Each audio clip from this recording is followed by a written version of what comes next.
Good evening friends, आपका स्वागत है अपने चैनल स्टडी मास्टर में। आज हम आपकी तैयारी को और मजबूत करने के लिए लाए हैं एसएससी जीडी जीएस का मॉक टेस्ट। इसमें हम आपको 25 क्वेश्चन कराएंगे जो बार बार एसएससी द्वारा पूछे जाते हैं। ये सीरीज़ आपके लिए बहुत ज़्यादा यूज़फुल होने वाली है।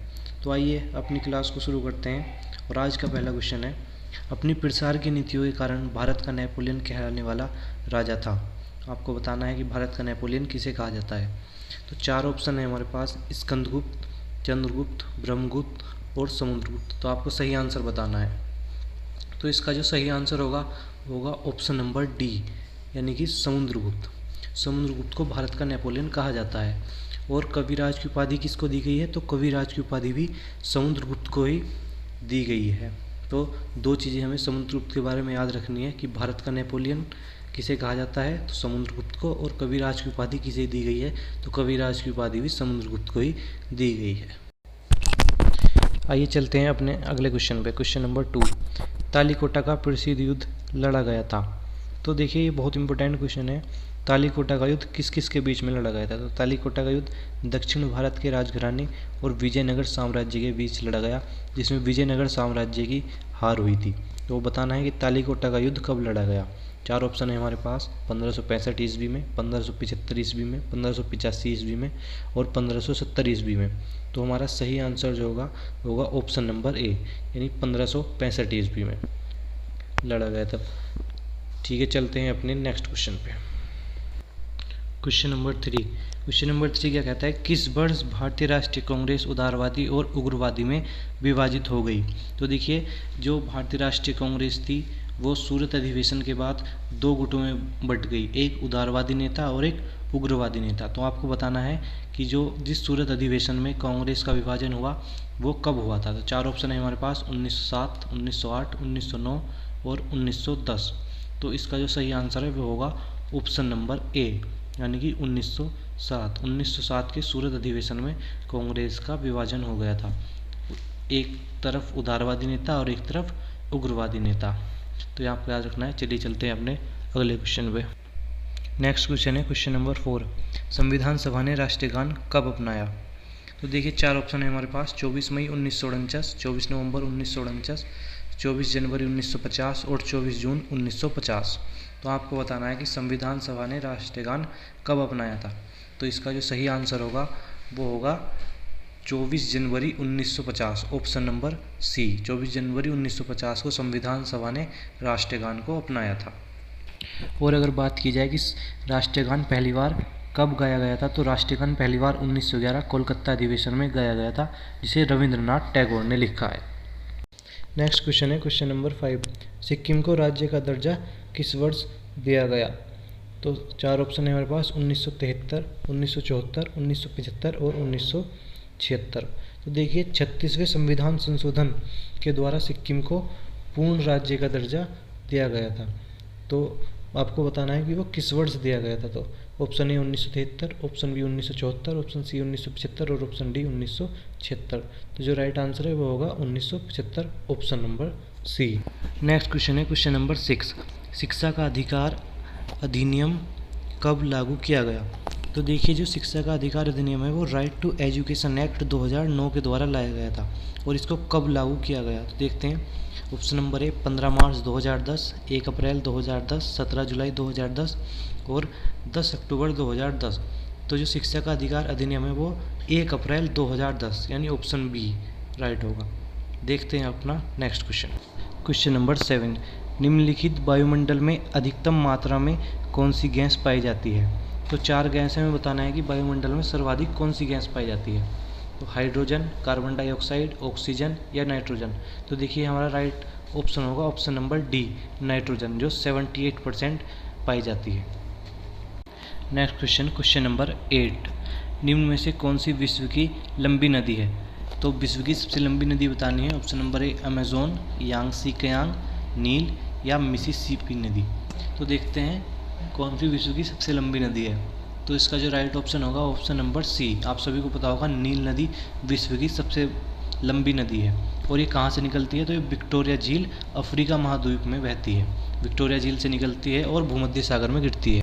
तो ये तो हो गई विश्व की सबसे लंबी नदी। और यदि बात की जाए कि विश्व की सबसे चौड़ी नदी कौन सी है, तो आंसर हो जाएगा अमेजन। अमेजन विश्व की सबसे चौड़ी नदी है। नेक्स्ट क्वेश्चन है क्वेश्चन नंबर 9। निम्नलिखित में से वह पर्वत श्रेणी कौन सी है जो भारत में सबसे पुरानी है? तो option number A Himalaya, Vindhyachal, Aravalli या सह्याद्री।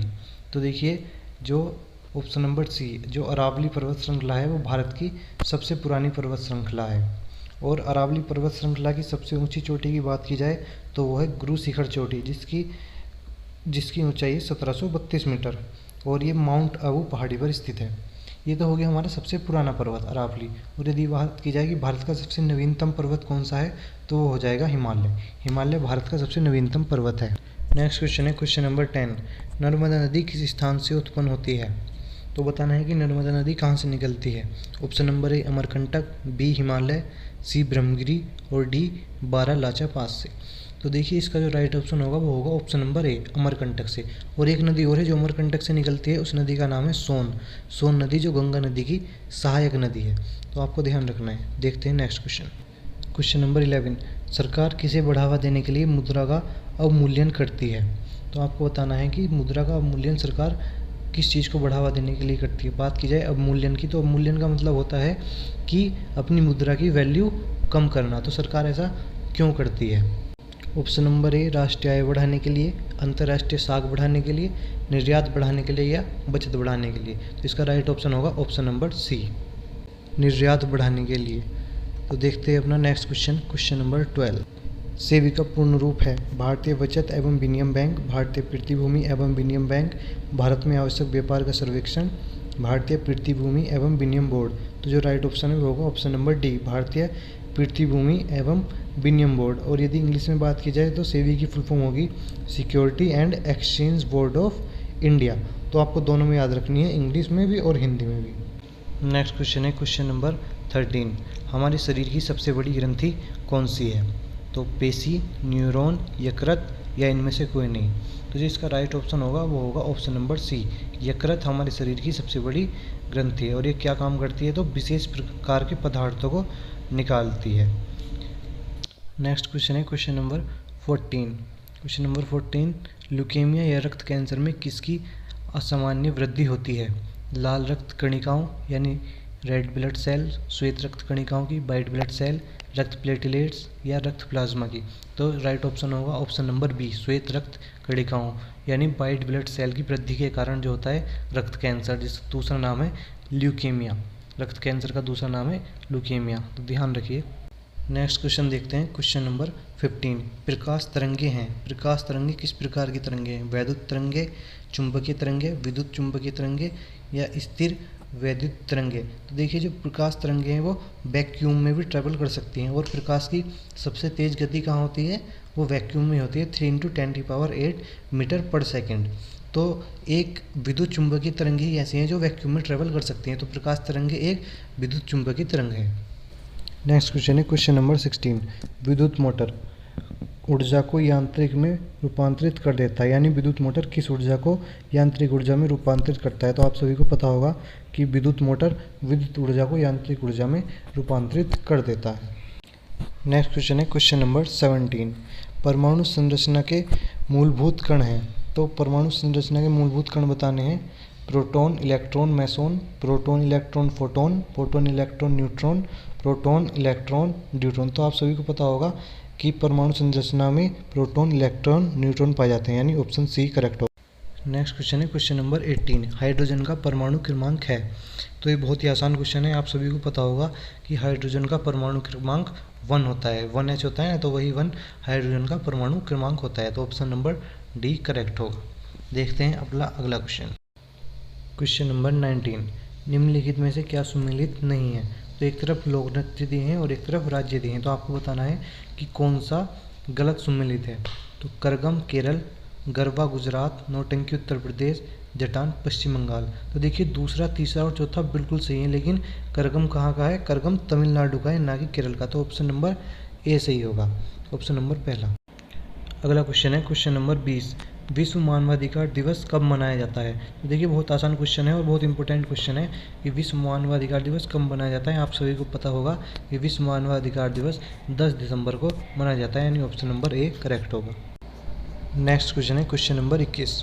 विश्व स्वास्थ्य संगठन का मुख्यालय स्थित है, यानी WHO का मुख्यालय कहाँ पर है? तो आप सभी को पता होगा, बहुत ही आसान क्वेश्चन है। WHO का मुख्यालय जो है जेनेवा में स्थित है। और बात की जाए कि WHO की स्थापना कब हुई थी, तो 7 अप्रैल 1949 को WHO की स्थापना हुई थी।